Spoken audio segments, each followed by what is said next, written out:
좋아요, 구독!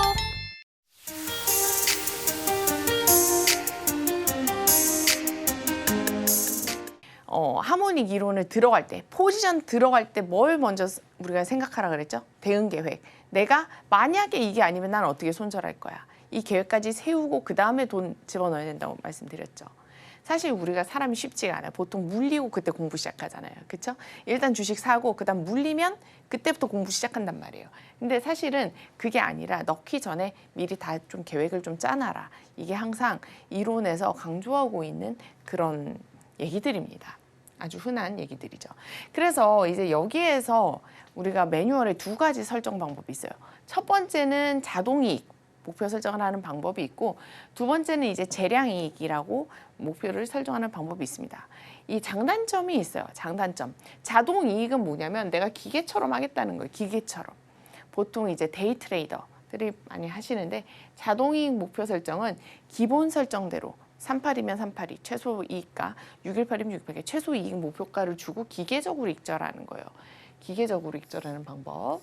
그리고 두 번째는 이제 재량이익 목표라 그래서 나는 그래도 이왕 정말 나는 다시 들어가기도 힘들고, 여러분 그거 아시죠? 한번 이 우리가 손절을 잘 하지 못하고 본절이 돌아오는 또 이유 중에 하나가, 우리가 정말 좋은 주식을 뭐 요런 자리에서 샀어요. 그렇죠? 그런데 여기에서 얘가 막 못 올리고 미적미적 하고 있어요. 그렇죠? 그러면 우리가 여기에서 이거 어떡하지? 근데 이거 한번 조금 한 요 정도 올랐어요. 그렇죠? 요 정도 올랐어. 그러면 여기서 팔아 마라. 얘가 다시 이렇게 내려오고 있는데 팔아 마라. 이런 생각 되게 많이 해요. 왜? 근데 또 한번 팔면 다시 들어가기가 너무 힘들잖아. 그 말도 맞아요. 내가 팔았을 때 내가 산 가격보다 더 싸게 산다는 보장이 없는 거예요. 그리고 이것 때까지 또 계속 스트레스 받고 얘가 막 조금 올라가다 다시 올라가 버려. 그런 경험 누구나 다 있어요. 손해보기 싫어가지고 팔았는데 애가 내가 팔고 나니까 날아가네. 그런 말 많이 하잖아요. 그렇죠? 팔고 나면 꼭 날아가. 항상 그래요. 그렇죠? 팔고 나면 꼭 날아가는데 얘가 서 팔기가 아까운 거예요. 팔기가. 그래서 나는 수익을 극대화할 때까지 버틸 거야. 절대 안 팔아. 2배, 3배가 돼도 절대 안 팔아. 이런 분들이 있어요. 나 10년 가져갈 거야.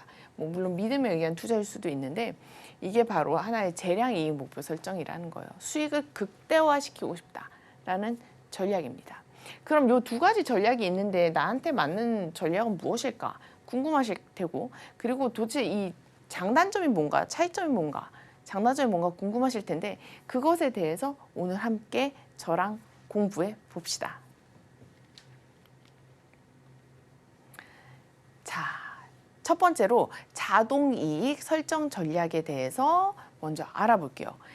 이 설정 전략의 목표는 이거죠. 최소한의 수익이라도, 나는 무조건 최소한의 수익이라도 보장을 받고 싶어. 난 최소한의 수익이라도 좋으니까 가져갈 거야 라고 하는 게 바로 이 자동이익 설정의 목표입니다. 그래서 우리가 기계적으로 하는 것에 약간 속한다고 볼 수가 있어요. 일반적으로 우리가 최소이익 목표가 설정이라는 게 그 수치가 있습니다. 하모닉 이론, 하모닉 패턴에는 거기에 할당되어 있는 기본 목표 수치가 있어요. 그러니까 나는 이것저것 생각하는 거 다 별로고 나는 최소이익 목표가라도 가져가고 싶어 라고 생각하실 거예요. 그래서 그런 사람들을 위한 거고, 대부분의 기계적인 매매, 기계가 이렇게 매매를 하겠죠. 그렇죠? 기계가. 예를 들면 여기에서는 일관된 매매 방식이 굉장히 중요하다는 거예요. 일관. 왜냐면 난 기계니까. 그렇죠? 기계처럼 하는 거니까 일관되게 설정을 하는 거예요. 0.382에서 물량 반 털고 618 되면 일단 턴다. 그리고 올라갈 것 같으면 다시 산다. 이게 굉장히 기본적인 설정입니다. 그러면 다시 사는데 다시 사는 타점을 언제 나올지 알 수가 없잖아요. 그렇죠? 그러면 그때까진 또 기다린다. 근데 보통 그 지점을 다시 기다리는 게 너무 힘들죠. 그렇죠? 아무튼 간에 이거의 목표는 일관된 매매 방식을 하는 거예요. 그래서 데이 트레이딩에 적합하다. 데이 트레이딩 또는 기계 매매, 자동 기계 매매 하시는 분들, 그런 분들한테 적합하다라고 보시면 돼요. 이 데이 트레이딩이라는 것은 매일매일 하는 트레이딩이에요. 포지션을 짧게는 하루 안에 정리하는 거. 그리고 길어도 한 3일 이상, 저거 아무리 오래 가도 일주일 이상은 가지 않는 거예요. 그게 바로 이제 데이 트레이더인데, 보통 이제 데이 트레이딩을 매일매일 수익을 내려고 하려면 매수만 어느 한정돼 있는 시장, 예를 들면 내가 코인 시장에서 데이 트레이딩을 할 거야. 그런데 나는 매수만 해. 그러면 굉장히 힘듭니다. 얘는 말이 안 돼요, 말이. 왜냐하면 이 코인을 내가 만약에 투자를 하는데 내가 비트코인 아니고 알트코인 매수를 해서 내가 매일매일 데이 트레이딩을 할 거야 라는 계획을 세웠어요. 그쵸? 그러면 비트코인이 거의 지수격이라고 할 수가 있어요. 인덱스격이죠. 그렇죠? 이날의 지수가 대장주격이라고 할 수가 있는데, 이날의 지수 인덱스가 하락해버리면, 죽을 쓰면 이 알트코인 장도 다 같이 죽을 써요. 그렇죠? 더 크게. 비트코인이 이러면 알트코인 몸살 나는 거예요. 비트코인이 한 2% 빠졌다. 2% 빠졌다. 그럼 보통 알트코인 한 8% 정도, 잘못 걸리면 10% 이상 빠지는 거예요. 내가 정말로 종목을 잘 골랐다. 그러면 한 2% 정도 이익 볼 수 있겠죠.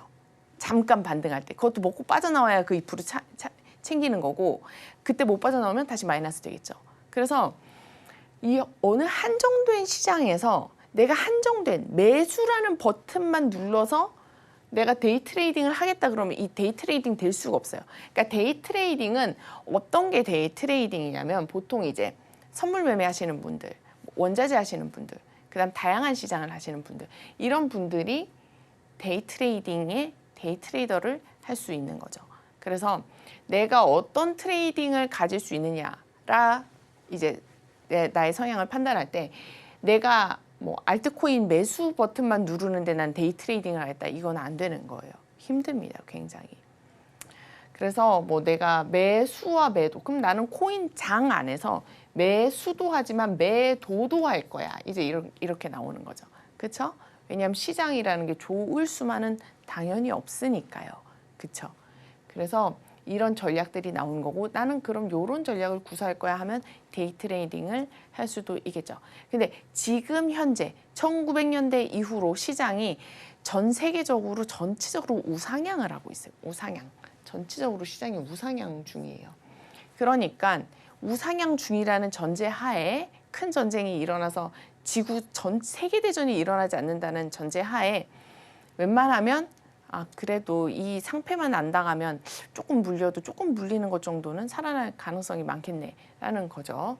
위험 리스크적인 면에서요. 예를 들면 매도라는 거, 특히 코인 시장에서 매도라는 거, 우리나라에서 코인 매도하는 거 쉽지 않아요. 그렇죠? 매도 포지션 잡는 거. 그래서 뭐 파생 상품도 마찬가지고요. 그렇죠? 지수, 뭐 공매도 포지션 잡는 거, 국장 쉽지 않아요. 그렇죠?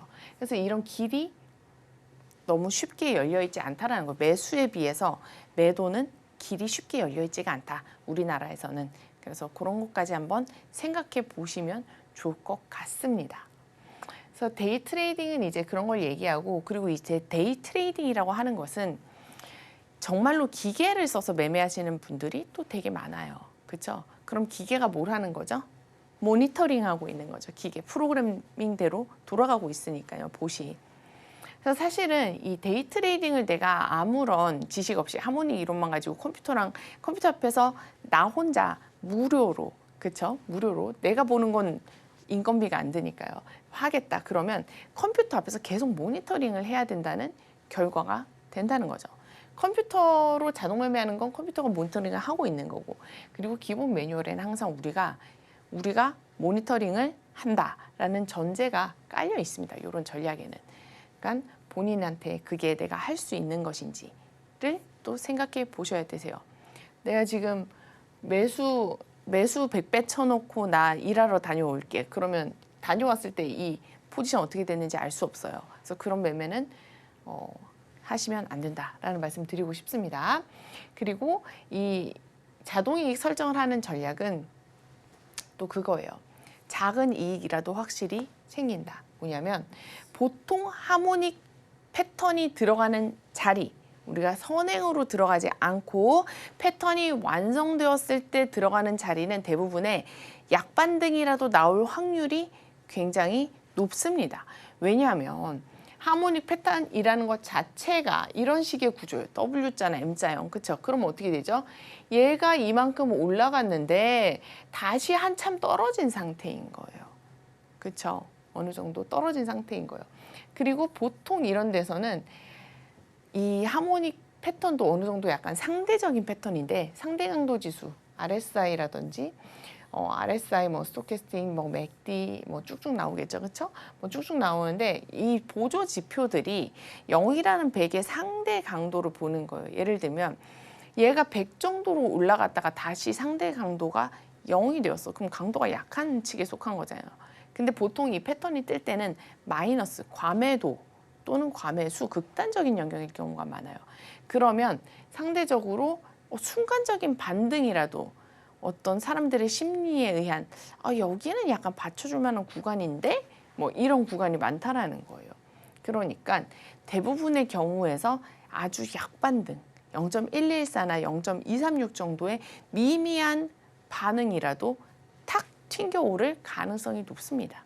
그래서 이 패턴이 좋은 것이고 패턴이 판별했을 때 들어가면 계속 잘 보면 그래도 작은 이익이라도 챙길 가능성은 조금 많다. 근데 이 작은 이익이라는 게 우리가 보통 이제 최소한 0.382까지의 우리의 목표치고 그 안에 미달되면 이제 미달이라고 보는 게 맞습니다. 그렇게 생각하고 있고요. 네, 그래서 작은 이익이라도 확실히 챙긴다. 일단 나는 이익을 챙기고 본전 내려오거나 더 밑으로 뚫고 가면 그때 다시 한번 생각해 볼게. 이런 거예요. 자, 그러면 이제 단점이 있겠죠. 단점. 단점은 뭘까요? 단점. 단점 바로 그거죠. 얘가 정말로 큰 추세에 전환하기 위한 하나의 구간이었고 그때 한 번에 뚫기가 어려워서 미적 하면서 계속 힘을 비축하고 있던 시기였다라는 거예요. 그래서 얘가 그 이후로 뭔가의 구간을 뚫으면서 대상승을 해버린다. 그렇죠? 그러면 아쉽다는 거죠. 나 이거 좋은 자리에 들어갔는데 놓쳤네.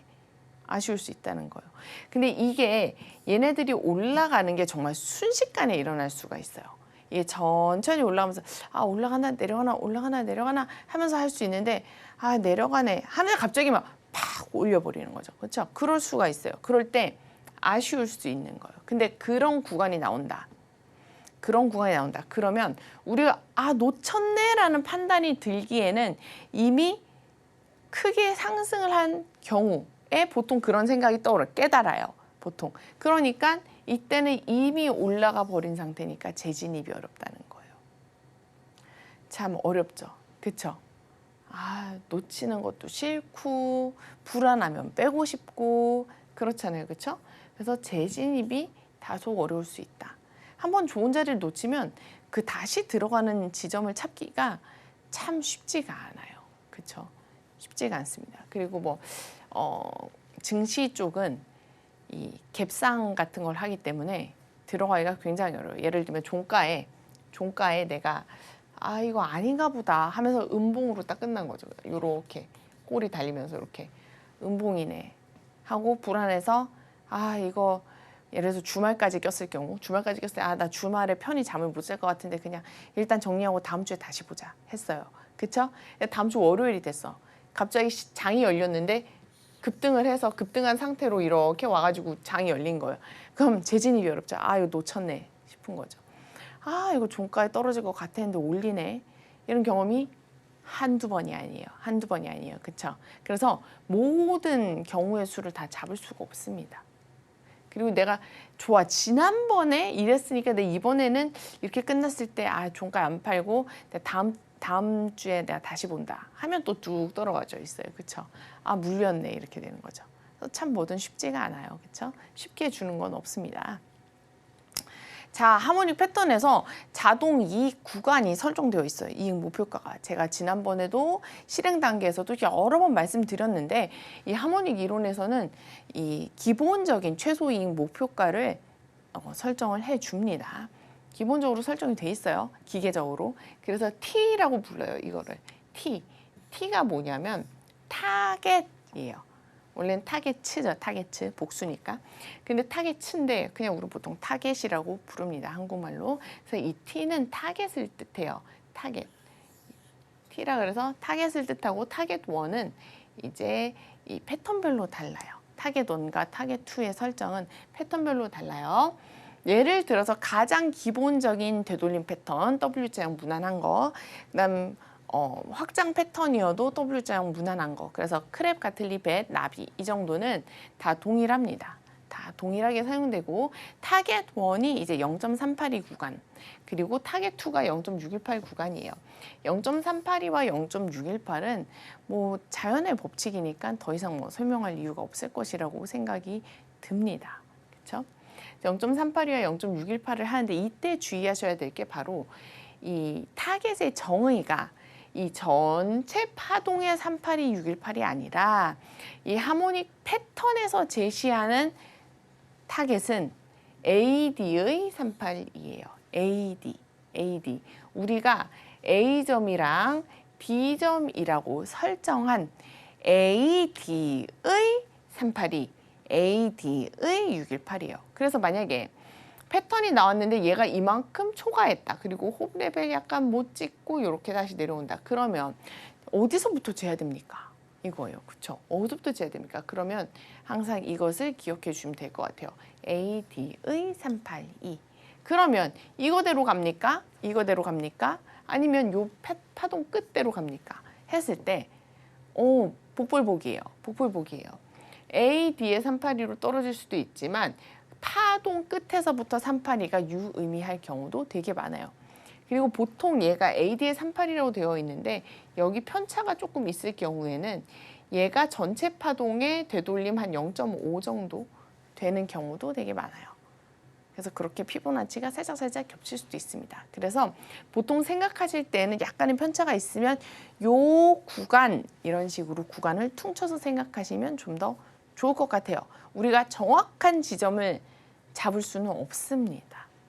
그렇게 생각하시면 되고, 일반적으로 확장 패턴인 크랩 패턴이나 나비 패턴 같은 경우도 마찬가지예요.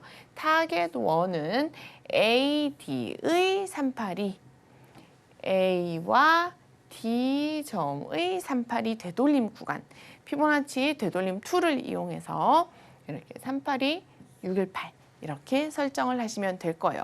그러면 그럼 다른 것도 있다고 하셨는데 다른 패턴도 좀 보여주세요 하실 거예요. 그렇죠? 다른 패턴도 함께 살펴보자고요.